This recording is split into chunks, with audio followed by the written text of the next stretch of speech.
Yop les gars, c'est Sling, et t'as 5 secondes pour trouver le personnage avec ses dessins dans l'arc Saiyan de Dragon Ball Z à partir de maintenant.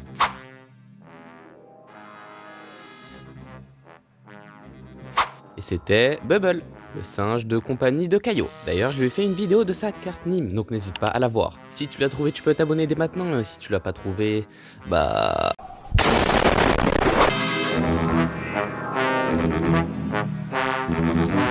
Bonjour à tous, c'est Sling et aujourd'hui je vais faire la carte Nîmes du soi-disant plus rapide de l'univers, j'ai nommé Burter. Et maintenant je ferai que des personnages de l'arc Freezer. En gros là je fais leurs cartes à chaque arc, mais plus les arcs avanceront et plus du coup leurs cartes évolueront.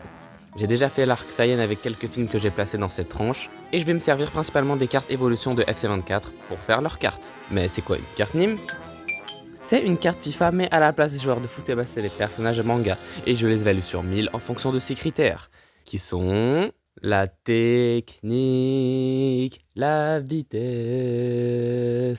la force, l'intelligence, les atouts en mode, les capacités et la personnalité.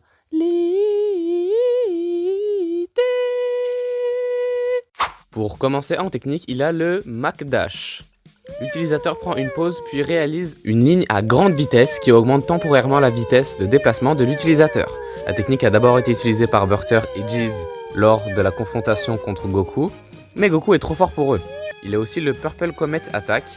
Jeez et Burter volent tous les deux, créant ainsi un vortex violet. Au lieu de tirer plusieurs boules de ki, le vortex vole vers l'adversaire, infligeant une grande quantité de dégâts s'il le touche.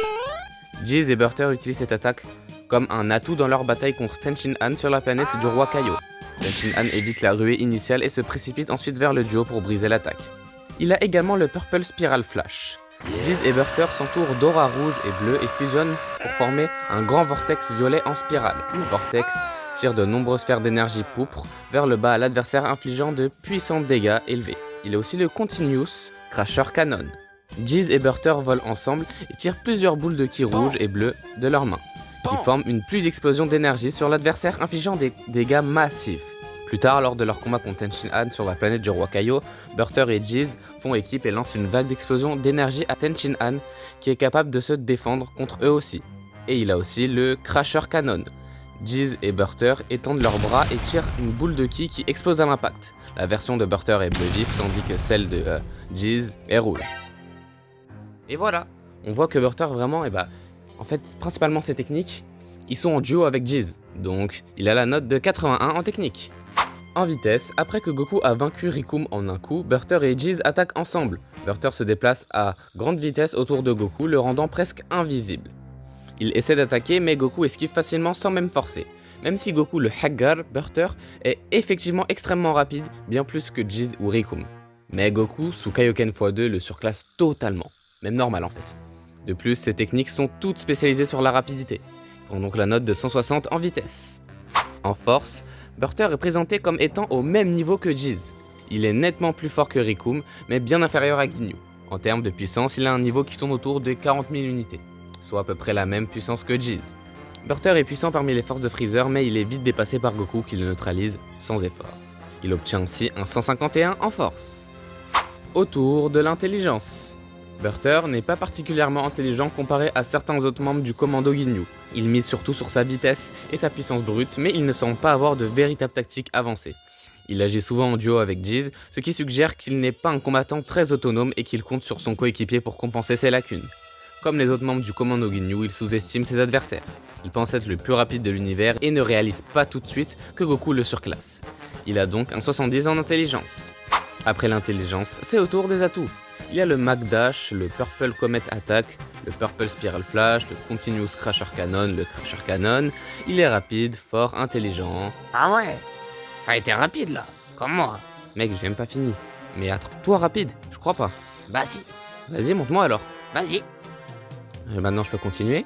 Et il a tout l'équipement de Freezer, c'est-à-dire son armure, ses armures et le scooter. Donc, il prend un 98 en atout. C'est bon. Ah, et t'étais où? J'étais où Ah, je crois il est KO. Et pour finir cette carte Nîmes, je vais terminer avec sa personnalité. Dans l'arc Freezer, Burter affiche une personnalité typique des membres du Commando Ginyu, arrogant, sûr de lui et théâtral. Il se considère comme l'homme le plus rapide de l'univers jusqu'à ce que Goku prouve le contraire. Cette arrogance le pousse à sous-estimer ses adversaires. Il est très proche de Jeez et combat souvent en duo avec lui, ce qui montre une certaine camaraderie au sein du Commando Ginyu. Comme les autres membres de son escouade, il aime humilier ses adversaires avant de les achever. Il se moque notamment de Vegeta, Krillin et Gohan. Mais lorsqu'il réalise que Goku est plus rapide que lui, il perd son sang-froid, ce qui le rend encore plus vulnérable. Il mérite donc un 50 en personnalité. Pour finir cette vidéo, voici la carte Nim de Burter. Juste en dessous de sa note, il y a son type, c'est-à-dire si c'est un héros ou un méchant. Donc ici c'est un méchant, qui est soi-disant le plus rapide de l'univers après Freezer. Tout en bas à gauche, il y a sa nationalité, qui est le Commando Ginyu que j'ai représenté avec leur logo. Tout en bas à droite, il y a son club qui est l'armée de Freezer que j'ai représenté avec la tête de Freezer, car il en fait partie. Et aussi sa ligue qui est au milieu et qui est Dragon Ball le manga, que j'ai représenté avec une Dragon Ball, logique. Et encore au-dessus, il y a ses caractéristiques. Tech pour technique, vite pour vitesse, fort pour force, INT pour intelligence, Atto pour toutes les capacités, et PER pour la personnalité. Et il est en or rare, avec une note de 110 de général. Il y a une vraie distance entre lui et Guldo, parce que la rareté des cartes dépend des niveaux des notes. Admirez ce chef-d'œuvre. Bon, bah du coup c'est la fin de la vidéo. Lâche un petit like si t'es d'accord avec moi pour les notations de cette carte, et abonne-toi pour voir les cartes Nim de tes personnages préférés, et partage pour que la famille s'agrandisse. Dites-moi en commentaire si vous êtes rapide. Moi les gars, je suis extrêmement rapide. Extrêmement rapide, je vous dis. Extrêmement rapide. Et donc on se retrouve pour une prochaine vidéo. Bye. Hey Ollie.